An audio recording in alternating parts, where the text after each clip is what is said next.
10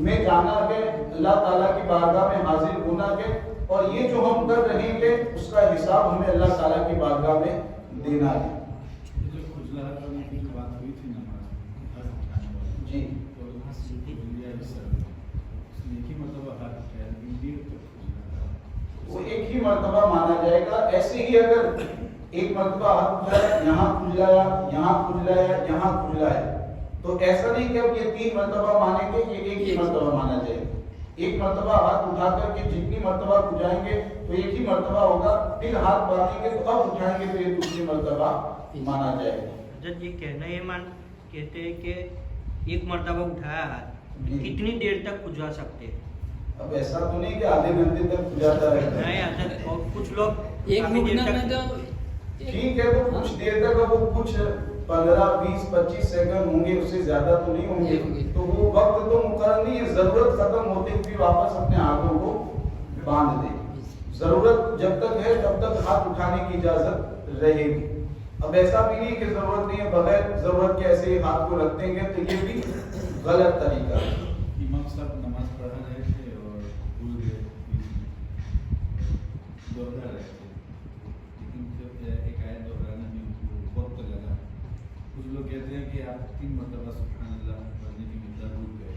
امام صاحب کہتے ہیں کہ اتنا نہیں ہوگا، تو کس کی بات ہے؟ اگر واقعی امام صاحب کو یقین ہے امام صاحب کو، تو پھر ظاہر سی بات ہے کہ امام صاحب کا معاملہ ہے تو امام صاحب کے مطابق فیصلہ ہوگا. اگر واقعی یقین ہے تو. اور اگر امام صاحب ہی کو شک ہے تو اب پیچھے جو مقتدی حضرات کریں گے ان کی بات مانیں گے، وہ لوگ کیا کہتے ہیں اس کے مطابق فیصلہ ہوگا. اس میں بھی دو کچھ لوگ کہتے ہیں کہ نہیں اتنا نہیں روکے اور کچھ لوگ کہتے ہیں کہ نہیں روکے. اکثر لوگ جتنی جو بات کہیں گے اس کے اعتبار سے پھر عمل ہوگا. یہ حضرت شریعت کی نظر میں منت کسے کہتے ہیں؟ منت، آپ یہ جو سوال کر رہے ہیں تو اس میں ایک چیز پہلے عوام کو سمجھانے کے لیے میں بتا دوں کہ عام طور پر ہمارے یہاں تو منت کا مطلب ہی نہیں ہوتا ہے کہ آپ نے کوئی بھی کام، اچھا کام آپ کا ہونا ہے، بیٹا بیمار ہے، اگر اس کی شفا یابی کے لیے، اس کے اچھا ہونے کے لیے، یا کوئی آپ کو اچھا کاروبار میں کوئی دکان بیچنے کے کوئی کاروبار کرنا ہے کہ اس کے لیے آپ نے کہا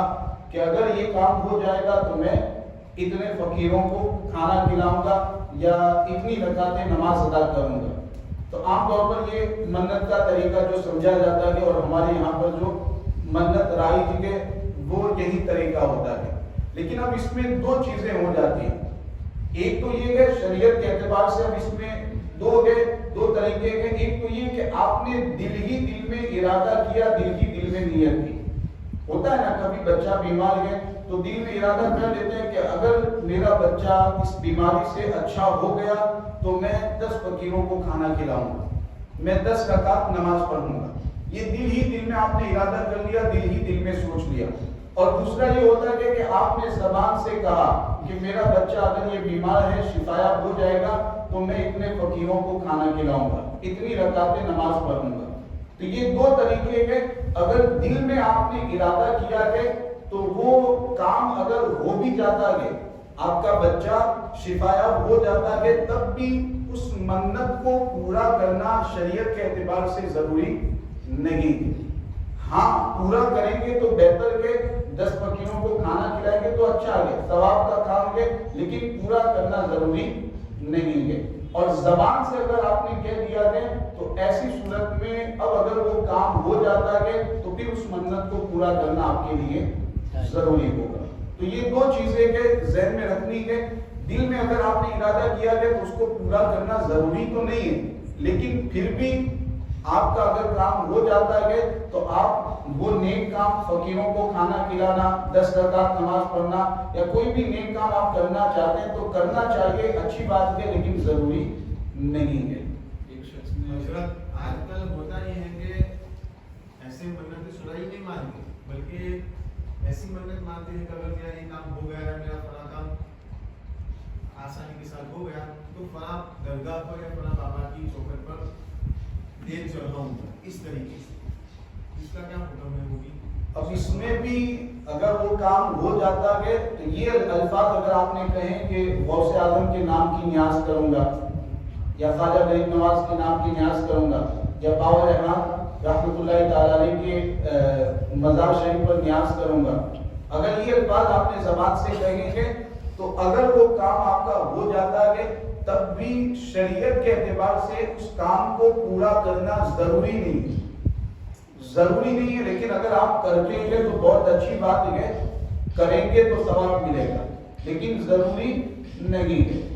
اب اس پر آپ قیاس مت کیجیے گا کہ آپ یہ مسئلہ مفتی صاحب نے بتایا تھا لہذا اس پر یہ صورت ہے تو اس کا بھی یہی حکم ہوگا، نہیں، آپ کو چونکہ مسائل تمام معلوم نہیں ہے تو جو بھی صورت ہو آپ پہلے پوچھ لیں، اس کے مطابق پھر آپ کو عمل کرنا ہے، کیونکہ آپ کو تمام مسائل معلوم نہیں ہے۔ اب اس میں تھوڑی سی بات پر حکم بدل جاتا ہے، کیسی منت آپ نے مانی کہ اس کے اعتبار سے حکم بدل جایا کرتا ہے، لہذا آپ کو پہلے مسئلہ پوچھ لینا ہے، اسی کے بعد پھر آگے عمل کرنا ہے۔ ابھی 2 مثالیں تو میں نے دے دی، فقیروں کو کھلانے کے لیے آپ نے منت مانی تو اس کو پورا کرنا ضروری ہے اگر وہ کام ہو جاتا ہے، نماز پڑھنے کے لیے منت مانی تو اس کو پورا کرنا ضروری ہے۔ اسی طریقے سے آپ نے کوئی ایسا، اس میں ایک بتا دیتا ہوں اشارتاً، اگر سمجھ جاتے ہیں تو بہت اچھی بات ہے کہ ایسے کام کی آپ نے منت مانی ہے کہ شریعت میں اس کام کو کرنے کا کہیں پر بھی حکم دیا گیا ہے، ایسے کام کی منت مانی کہ شریعت نے کہیں بھی ہمیں اس کے کرنے کا حکم دیا ہے، جیسے فقیروں کو کھلانا،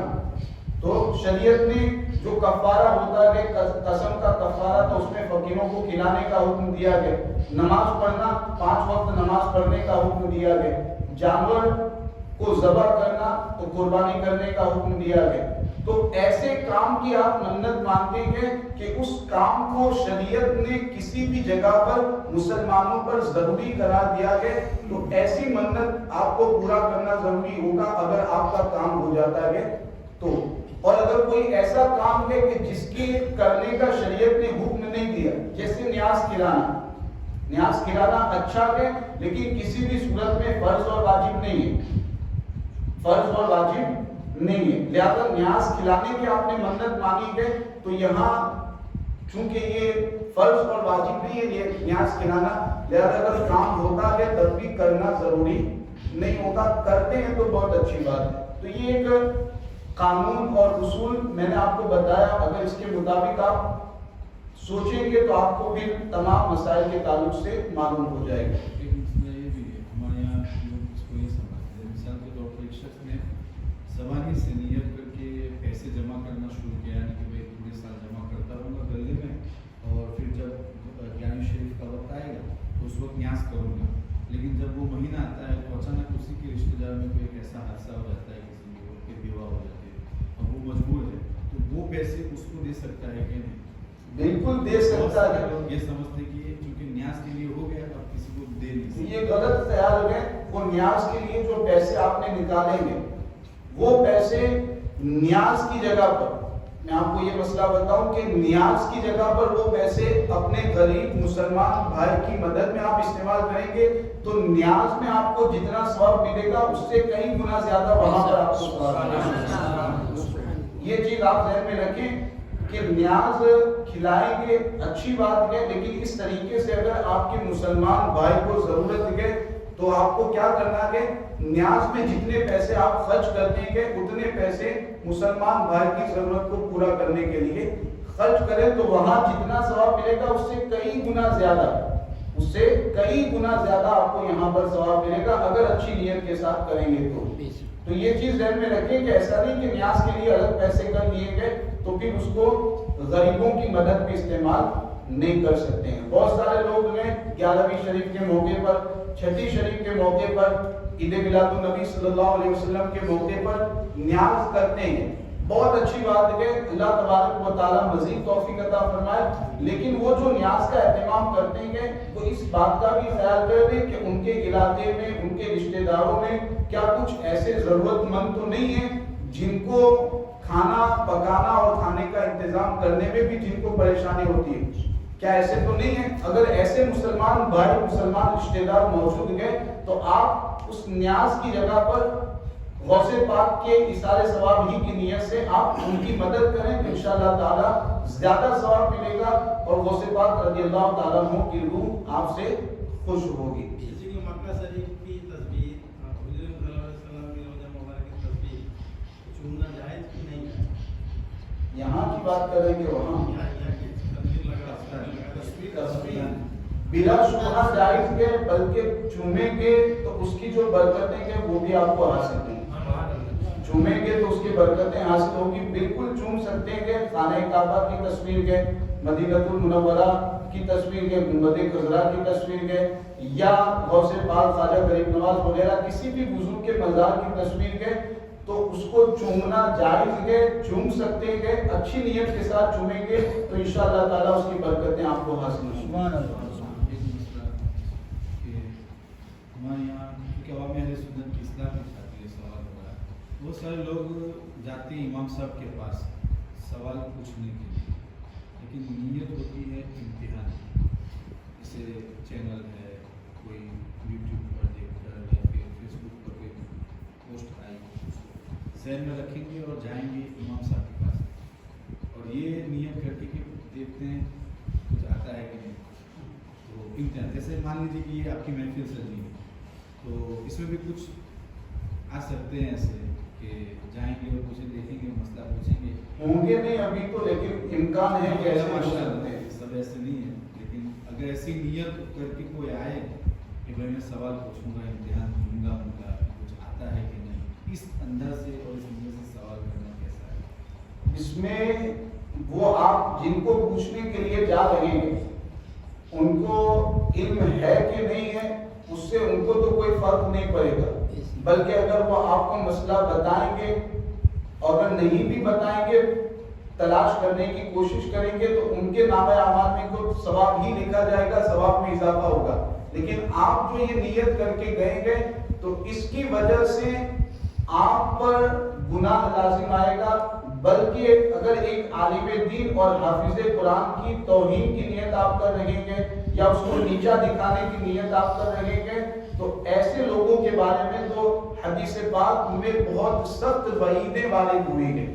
جو ایک عالم دین کو اور ایک حافظ قرآن کو، ایک شریعت کا علم رکھنے والے کو نیچا دکھانے کی کوشش کرتا ہے تو ایسے لوگوں کے بارے میں تو بہت سخت وعیدیں اللہ کے رسول صلی اللہ تعالیٰ علیہ وسلم نے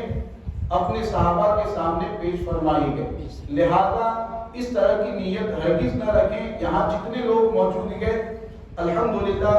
حسن ظن یہی ہے کہ سب لوگ مسائل سیکھنے کے لیے ہی بیٹھتے ہیں، اپنا قیمتی وقت نکال کر دین کی باتیں سیکھنے کے لیے بیٹھتے ہیں. لیکن اگر کوئی مسلمان بھائی ایسا ہے جو سن رہا ہے اور وہ اس کی عادت یہ ہوتی ہے تو وہ جلدی سے اپنی عادت کو سدھاریں اور اس طریقے سے کسی عالم کا یا کسی حافظ کا امتحان دینے کی ہرگز کوشش نہ کریں. اگر واقعی مسئلہ نہیں معلوم ہے یا جو آپ نے مسئلہ سنا ہے وہ صحیح ہے یا غلط آپ یہ معلوم کرنا چاہتے ہیں تو آپ امام صاحب کے پاس جا کر کے، عالم صاحب کے پاس جا کر کے پوچھیں. یہ بہت اچھا ہے، پوچھنے جائیں گے تو آپ کو ثواب ملے گا. لیکن اس طرح کی غلط نیت ہرگز نہ رکھیں ورنہ بلا وجہ آپ کے نامہ اعمال میں گناہوں کا اضافہ ہوگا. اب مجھے کوئی نے زکوٰۃ کے پیسے دیے، اب مسجد بن رہی ہے، میں وہ پیسے دے سکتا ہوں؟ کوشش یہی کرنی چاہیے کہ اگر مسجد للہ رقم کے ذریعہ مسجد کا کام کاج ہو جاتا ہے، مسجد کا کام کاج دے سکتا ہوں. مسجد کا کام کاج اگر للہ رقم سے ہو جاتا ہے تو ایسی صورت میں زکوٰۃ کے پیسے ہیرے کر کے مسجد میں استعمال نہ کیے جائے بلکہ زکوٰۃ کے پیسے جو فقیر اور ضرورت مند ہیں ان تک پہنچائے جائیں. اور اگر نہیں بن پائے گا، ضرورت ہے مسجد میں وہ پیسے استعمال کرنے کی تو ڈائریکٹ تو استعمال نہیں کر سکتے ہیں بلکہ اس کا ہیلا کرنے کا طریقہ رہتا ہے. ہیلا کرنے کے بعد پھر وہ پیسے آپ استعمال کر سکتے ہیں. موبائل میں ایک گیم ہے لوڈو، جس کو بہت سارے لوگ ایسا کھیلتے ہیں اور زیادہ تر مسلمان بھی اس میں دکھ رہے ہیں اور داڑھی والے بھی دکھ رہے ہیں. تو اس گیم کے تعلق سے گیم اگر آپ کو کھیلنا ہے تو دعوت اسلامی والوں نے ماشاءاللہ ایک بہت اچھا گیم نکالا ہے. ایسے جو ہمارے مسلمان نوجوان شوقین کے گیم کھیلنے کے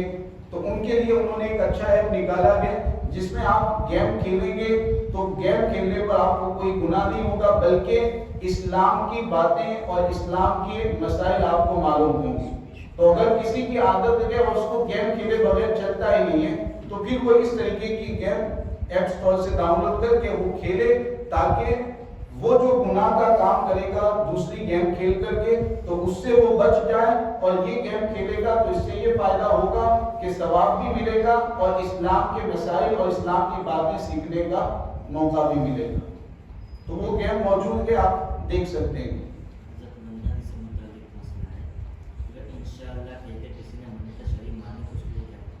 اس کو پورا کرنا پھر ضروری نہیں ہوگا، یہ ضروری نہیں ہوگا، اس پر توجہ دیجیے گا۔ پھر باہر جا کر کے 10 لوگوں کے سامنے یہ بیان نہ کریں کہ مفتی صاحب نے تو یہ بتایا کہ وہ کام اب کرنا ہی نہیں۔ ضروری نہیں ہے لیکن کریں گے تو بہت اچھا ہے، ضروری نہیں ہے کریں گے تو بہت اچھا ہے۔ تو یہ معاملہ ہے، انشاءاللہ بھی اگر آپ نے کہہ دیا تو اب وہ کام اگر ہو بھی جاتا ہے تو ضروری نہیں ہے منت پورا کرنا، لیکن پوری کر دیتے ہیں تو بہت ہی اچھا ہے، بہتر ہے۔ قرآن کی تلاوت کرنا جائز نہیں۔ زوال کے وقت یعنی جو مکروہ وقت ہوتا ہے اس میں قرآن کی تلاوت کرنے سے بچنا چاہیے، قرآن کی تلاوت کرنے سے بچنا چاہیے۔ مکروہ وقت میں قرآن کی تلاوت کے علاوہ آپ درود پاک پڑھیں، اللہ کا ذکر کریں، تسبیح پڑھیں، لیکن قرآن کی تلاوت کرنے سے بچیں۔ کوئی وظیفہ پڑھ رہے ہیں جیسے ختم قادریہ شریف، جی اب وہ پڑھ رہے ہیں، زوال کا وقت ہے، اب بیچ میں وہاں پر یاسین شریف کی بھی تلاوت ہوتی ہے، تو کیا اس طریقے سے تلاوت کرنا؟ اس میں بھی یہ اہتمام کریں کہ وہ مکروہ وقت یا تو بیچ میں نہ آئے، اگر آتا گیا تو اتنی دیر تک انتظار کر لیں۔ اصل ٹائم ہے مغرب کی نماز کو 5-7 منٹ باقی ہے، 10 منٹ باقی ہے، پڑھ سکتے ہیں کہ جیسے ہی عصر کی نماز کا وقت ختم ہوتا ہے مغرب کی نماز کا وقت شروع ہوتا ہے۔ ایسا نہیں کہ بیچ میں کوئی ایسا وقت ہے جو نہ عصر کی نماز کا وقت ہے نہ مغرب کی نماز کا وقت، ایسا نہیں۔ عصر کی نماز کا وقت جیسے ہی ختم ہوگا اسی سیکنڈ میں مغرب کی نماز کا وقت شروع ہوگا۔ تو اگر 5-7 منٹ کا وقت اگر باقی ہے تو عصر کی نماز کا وقت چل رہا ہے، آپ اس میں نماز ادا کر سکتے ہیں۔ اسی رکعت میں ایک سجدہ کیا یا 3 سجدے کر دیے، اس کے لیے اگر 3 سجدے کیے غلطی سے تو ایسی صورت میں تو سجدے سہو کرنا ضروری ہوگا، اور اگر ایک ہی سجدہ کیا اور بعد میں یاد نہیں آیا، نماز ختم کر لی، سب کچھ ختم کر لیا، پھر یاد آیا، تو ایسی صورت میں اب نماز کو دوبارہ پڑھنا فرض اور ضروری ہے۔ اور اگر نماز میں بعد میں یاد آ گیا، جیسے دوسری رکعت کا سجدہ ایک سجدہ رہ گیا، آخر میں آپ نے قاعدہ جب کیا، چوتھی رکعت میں آپ بیٹھے تب یاد آیا کہ دوسری رکعت میں تو میں نے ایک ہی سجدہ کیا، تو اب آپ کو کیا کرنا ہے، وہ دوسرا سجدہ اسی وقت کر لینا ہے، پھر آخر میں سجدے سہو کر لینا ہے، تو نماز مکمل ہو جائے گی۔ کوئی بھائی اگر کمائی کے لیے بیرونی ملک گیا اور وہاں کا مقیم ہو گئے اور واپس اپنے وطن آتے ہیں 15 دن سے پہلے کے لیے، تو وطن اس کے لیے کیا ہے؟ وہاں کا مقیم ہو گیا کا مطلب اب ہمیشہ وہیں رہنے کا ارادہ۔ عام طور پر یہ ارادہ نہیں ہوتا، عام طور پر ارادہ ہوتا ہے کہ جب تک وہاں کام ہے تب تک رہوں گا، عام طور پر یہ ارادہ ہوتا ہے۔ آپ جو بتا رہے ہیں ہمیشہ اس لیے تو واپس اپنے وطن آتا ہے، تو یہ رہتا ہے کہ جب تک کام، جیسے افریقہ جاتے ہیں، یوکے جاتے ہیں، وطن کچھ دنوں کے لیے جاتا ہے، واپس پھر وہیں کام کے لیے آتا ہے، تو وہاں کام کے لیے جا رہا ہے نا، تو اب وہ اس کے لیے اصلی وطن نہیں، اصلی وطن جو اس کا پہلے سے ہے وہی ہے۔ تو یہاں پر اگر ایک دن کے لیے بھی آئے گا تو پوری کی نماز پڑھے گا، 1 گھنٹے کے لیے بھی آئے گا تو اپنے گاؤں میں اپنے شہر میں جب آئے گا تو پوری نماز پڑھے گا، اور وہاں چونکہ کام کے لیے جا رہا ہے تو وہاں اگر 15 دن ٹھہرنے کا ارادہ ہے تو پوری پڑھے گا، 15 دن سے اندر اگر واپس آنے کا ارادہ ہے یا کہیں دوسری جگہ جانے کا ارادہ ہے تو پھر وہاں پر اس کو آدھی نماز پڑھنی ہے۔ اور سفر میں اس کو اگر 1 دن یا 2 دن لگے سفر میں، جی تو وہ سفر اس کے لیے مسافر ہے۔ ہاں، مسافر سفر کی حالت میں تو مسافر ہی رہے گا، اس میں تو آدھی نماز پڑھنی ہے جب تک اپنے شہر یا گاؤں میں نہ پہنچ جائے۔ جزاک اللہ، اللہ رب العزت آپ کی برکتیں عطا فرمائے، آپ کا سایہ ہم پر دراز فرمائے۔